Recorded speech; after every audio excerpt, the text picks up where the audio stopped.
ายดีทุกคนเนาะวันนี้เขาจะมารีแอคชั่นเพลงอยากเป็นลูกเขยซึ่งเป็นเพลงของคนลาวเนาะซึ่งว่า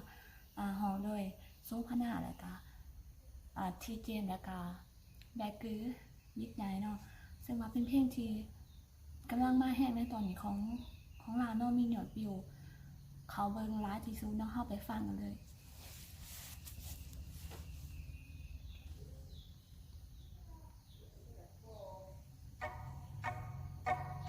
มาทำอีกกับนางเอกMVชีสสาวเนาะ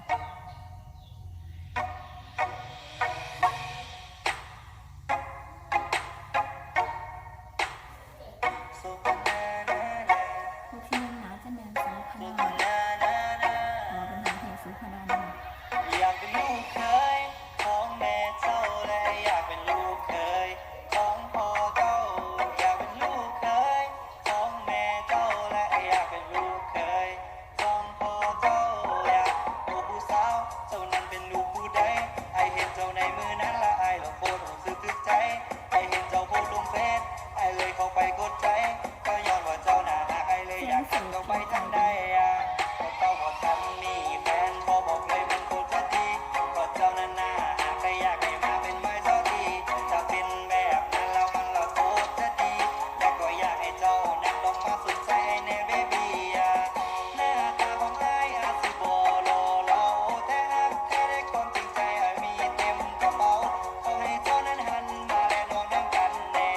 เพราะไอ้นั้นอยากได้เจ้ามาเทคแคร์อยากเป็นลูกเคยของพ่อแม่เจ้าอยากเป็นผู้เฒ่าและผู้แก่กับนางกระดอกเจ้าได้สิให้บอกไปตามเพราะเพียงน้องแดงเติมใจให้แน่อยากเป็นลูกเคยของพ่อแม่เจ้าอยากเป็นผู้เฒ่าและผู้แก่กับนางกระดอกเจ้าได้สิให้บอกไปตามเพราะเพียงน้องแดงเติมใจให้แน่ เปิดใจอ้ายแน่เปิดใจอ้ายแน่ที่จ้างตัดหนังที่เธอวิวน้อแบบเป็นสไตล์ของไทยมากแต่ฟังวันแรกที่ไอได้เห็นหน้าเจ้าไอก็อยากจะทำเลยจะเอ่ยคำว่าออกไปเลยจะถามใจเธอเป็นลูกผู้ใดเวลาที่เธอส่งยิ้มมันแนบในใจของไอละลายทันใดเฮ้ยคอยติดเจ้าตัวแบบแรกบอกบอกจะเป็นตาแซ่บมัวจะละเบอร์เขาไม่บอกไรเป็นเจ้าแน่มาไอ้ก็ยิ้มไปไปหมดกันก็ยังว่าเจ้านะฮะก็บอกว่าเจ้านะฮะไอ้แล้วก็เข้าไปซักแต่สินเจ้าแฟนไปละเจ้าหาแบทได้ในบ้องแต่สิบอกพ่อแม่ไปขอกับเจ้าในงานวิลีอยากให้เจ้านั้นมาเป็นคู่ชีวิตก็ว่ามันติดที่ไอ้นั้นบอกรู้ไอ้นั้นบอกรู้แต่ว่าไอ้ก็56เด้ออยากนักจะถ้าสมมติว่าเรานั้นเป็นแฟนกันถ้าเป็นแบบนั้นผมว่ามันคงจะดี สูงจะว่า เพราะไอ้คนนี้หน้าตาก็บ่ได้ดอกแต่พอผมนั้นก็บ่ได้สวยแล้วทำยังไงกันสิได้เป็นลูกเคยการแต่งตัวผมนั้นมันโคตรเซยผมอยากเป็นลูกเคยได้ยินบอกว่าผมอยากเป็นลูกเคยก็อยากเป็นลูกเคยของพ่อแม่เจ้าอยากมีผู้เฒ่าผู้แก่กับแม่กระดองเท่าใดสิให้พ่อไปตามเพราะเพียงน้องแรงเปิดใจให้ผมแน่อยากเป็นลูกเคยใจให้พ่อแม่เจ้าอยากเป็นลูกเฒ่าและผู้แก่กับนางกระดองเท่าใดสิให้พ่อไปตามเพราะเพียงน้องเป็นแรสีชงมพูเปิดดีใจเนาะให้แน่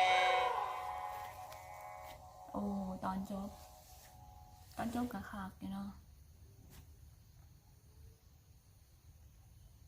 แบบว่ามันอันนี้นะมีความคิดสร้างสรรค์ดีในการให้เพลงออกมาเลยก็มันเป็นสีชมพูMVมันเป็นสีชมพูแล้วมันกับเป็นตาเบิงและมันกับเป็นสไตล์ของไพ่งานนอนมารวมกันนั่นก็โอเคแล้วก็เพลงนี้ปล่อยมาจากอาทิตย์เนาะแล้วมีคนเขาเบิงเป็น10 ล้านวิวอย่างนี้แหละก็จะเนี่ยเพราะว่ามันกับเป็นเพลงของคนลาวเนาะมันกับ ส่วนหลายคนลาวแล้วก็คนไทยแล้วก็คนต่างประเทศก็เข้ามาติดตามกันหลายนะสำหรับการรีแอคชั่นเพลงนี่ก็จบเพียงเท่านี้เนาะต่อไปเฮาจะมารีแอคชั่นเพลงหยังให้ติดตามกันต่อไปเด้อ